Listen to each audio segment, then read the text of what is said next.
नमस्कार मित्रांनो, आपल्या समोर एक साकोली तालुक्यातील नवीन अपडेट ऐका। साकोली तालुक्यात जोरात गोमांस विक्री सुरूच। गेल्या महिन्यात साकोली पोलीस स्टेशन यांच्या विशेष पथकाने साकोली शहरात गोवंश हत्या करून मांस विक्री करणाऱ्यांविरुद्ध कारवाई मोहीम केली होती आणि 6 जणांविरुद्ध धडक कारवाई केली होती। त्यानंतर विक्रीसाठी ठेवलेले मांस, गायची कत्तल करणारे अवजारे आणि मांस वजन करणारे काटा वजन इत्यादी वस्तू साकोली पोलीस स्टेशनची टीमने धाड टाकून धडक कारवाई केली होती। यानंतर पुन्हा अवैधरित्या गायीची कत्तल करून मांस विक्री जोरात सुरू आहेच। तरी पण साकोली पोलीस प्रशासन गप्प का बसले आहेत?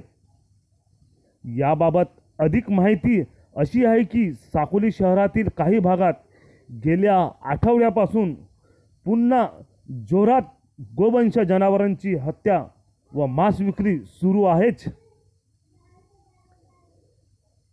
साकोली पोलीस प्रशासन गप्प का बसलेले आहेत? असं तर नाही ना की साकोली पोलीस स्टेशनला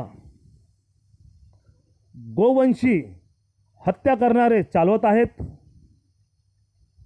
असं तर नाही ना, प्रशासनाला पैसे देऊन चालवत तर नाही आहेत ना? अशाच ठळक बातम्या बघत रहा फक्त भारत न्यूज 24 वर। संदीप सोनवाने यांची खास अपडेट फक्त तुमच्यासाठी। नमस्कार, संदीप सोनवाने, साकोली।